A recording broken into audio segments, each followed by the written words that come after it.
It isn't really that hard to understand why Rishabh has been an outcast at Ashmore Montessori School. His classmates avoided him like a ghost, whispered about him in corners while the teachers tiptoed around him as if he wasn't just an 18-year-old high schooler, but something they had to handle with the kind of caution reserved for things they didn't fully understand or couldn't control. Rishabh had never lashed out at anyone. He never caused trouble, never broke rules, never raised his voice. But people feared him anyway. There was something about him, an unsettling stillness, a presence that made others feel exposed, like even the act of breathing too loudly near him might somehow be a violation. He rarely spoke, but when he did, it was with a sharp, cutting precision. His academic performance was untouchable. Perfect test scores, alternate solutions to textbook questions, quiet corrections to teachers' mistakes, all delivered without arrogance but with a cool detachment that only made him more unreadable. The faculty praised his brilliance openly, even as they avoided eye contact with him in the halls. Ashmore Montessori's reputation had grown because of him. He was their prized student, their silent prodigy, their claim to prestige. The principal was already counting on him to top the national medical entrance exams to become the poster boy of their legacy. And yet, no one really knew him. Despite possessing nearly every quality of an ideal student, Rishabh's habits made people question what lay beneath the surface. He often slept with his head down on the desk during class, unbothered by lectures or stares. He was seen openly smoking in the hallways, sometimes even during school hours. More than once, he had been found curled up on a thin mat inside the abandoned sports room, fast asleep as if it were his personal sanctuary. Cigarette butts trailed behind him like breadcrumbs, scattered carelessly on stairwells, under benches, behind buildings. Students avoided the places he lingered, like they were tainted. The old science block, long declared out of use, had practically become his territory. People called it his hiding place, though it wasn't hidden at all. Everybody knew it belonged to him, and that was a reason enough not to go near it.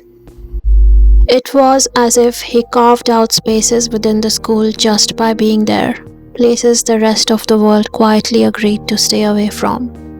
A 6'3" Rishabh with sun-kissed complexion and eyes that were clear yet unreadable was once just a 4-year-old boy left abandoned outside a temple in the city. His parents were never found, but there was a persistent rumor, one that refused to fade with time, that he was one of twin boys born into a wealthy local factory owner's family. They said he didn't speak or walk until he was 4, that he was slow, possibly broken, and that the family, terrified he'd grow into a lifelong burden, decided to erase him. One night they left him outside the temple and disappeared. He cried through the cold hours of that night until his voice gave out. By the time someone found him in the early morning, he had fainted from exhaustion and hunger. A local orphanage took him in. Over the years, Rishabh watched other children, younger, cuter, more sociable, get adopted by smiling foreign couples.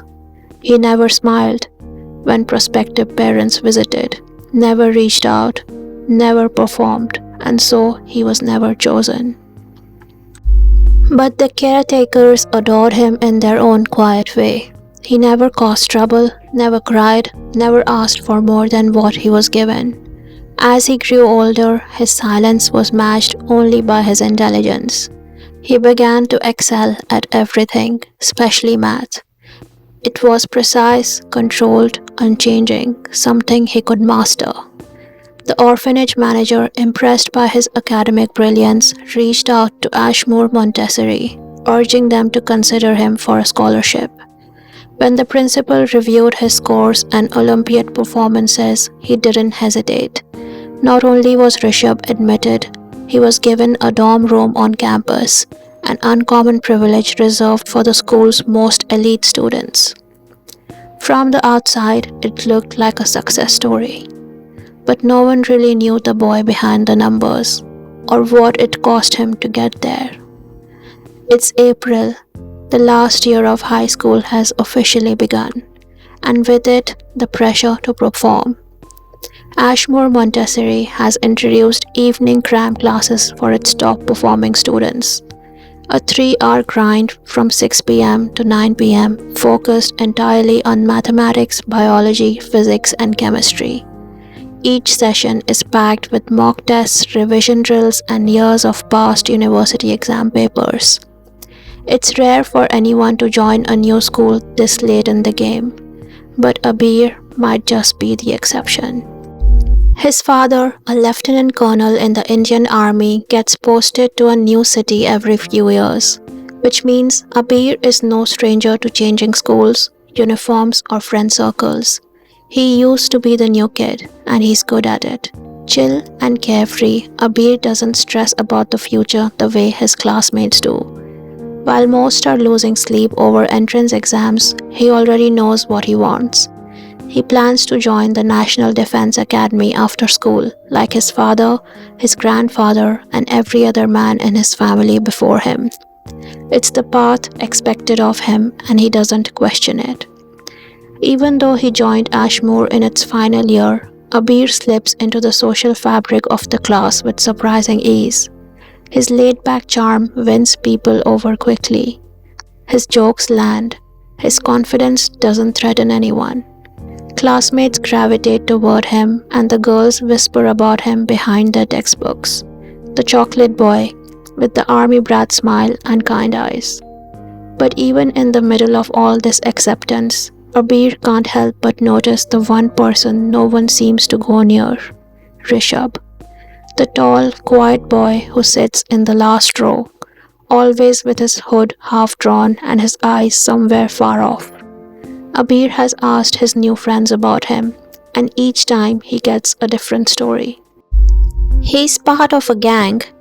He beat up a guy once and got away with it. He's got some kind of disorder. No one ever says the same thing twice, but they all agree on one thing: stay away from him. Abeer isn't so sure.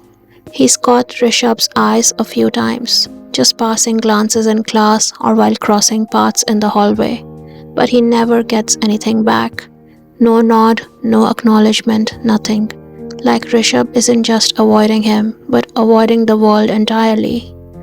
And that only makes Abeer more curious.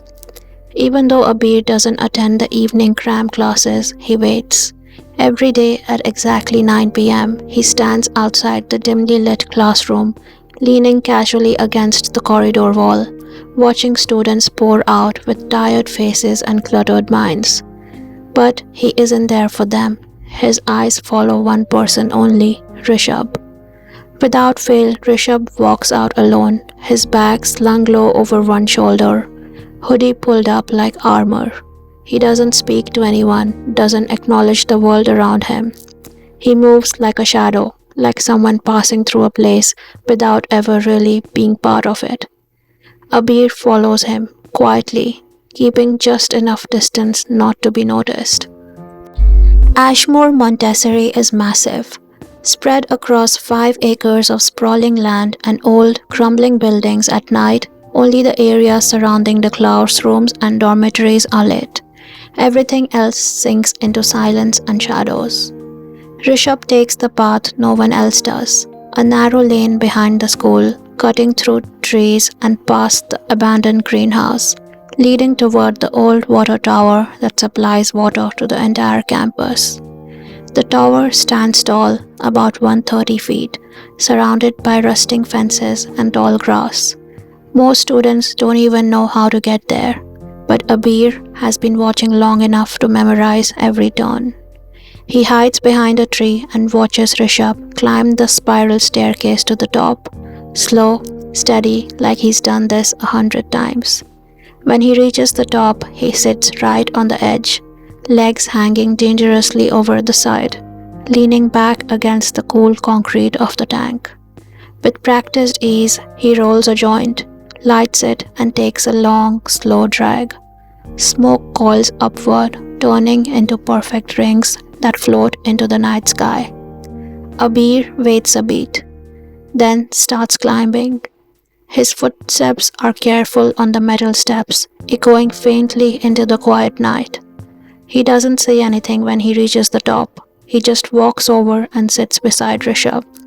Close enough to feel his presence, but not so close it would seem intentional. Rishabh doesn't look at him, doesn't flinch. He stares out into the blackness ahead like no one else exists. 20 minutes pass just like that.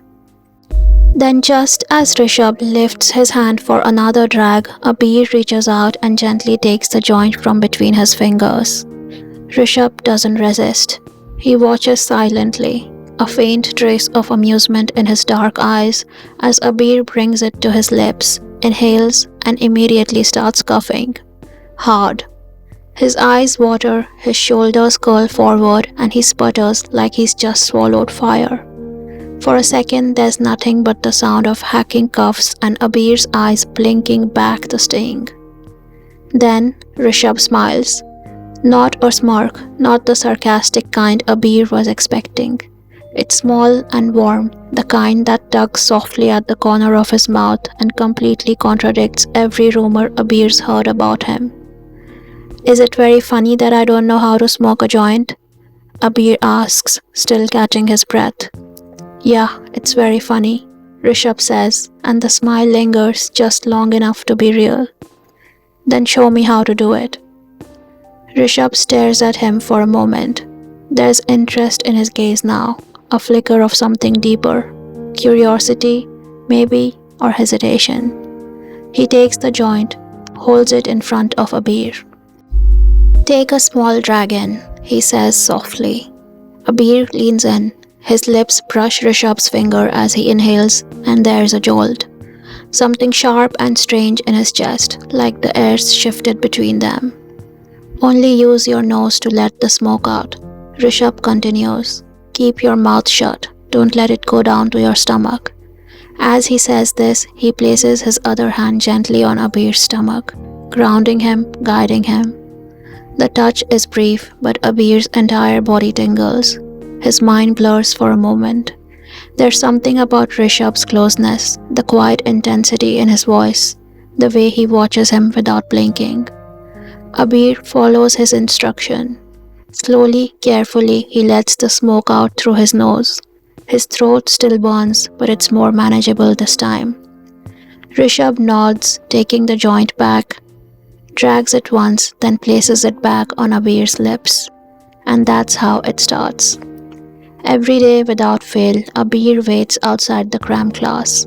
He doesn't tell anyone where he's going, just disappears the moment the clock hits 9. And every evening he finds Rishabh walking down the narrow lane behind the school. They climb the tower together, settle on the edge, legs hanging dangerously over the world below. It becomes their ritual. Abeer talks about everything. The cities he's lived in, the schools he's switched, his dad, his plans to join the army. He fills the silences eagerly, trying to keep Rishabh engaged, and surprised to find that Rishabh actually listens. He doesn't say much, but when he does, his words are thoughtful, quiet, precise. And when he smiles, on the rare occasions he does, it lights something up in Abeer's chest. He doesn't understand what it is, not yet, but he knows that it's starting to matter. Every night when his mom starts calling non-stop, voice sharp through the phone, demanding to know where he's been, Abeer scrambles down the tower, heart racing, still smiling from the conversation they just shared. And every night, Rishabh stays back, sitting alone on the tower long after Abeer's gone, watching the smoke curl into the dark sky like a secret.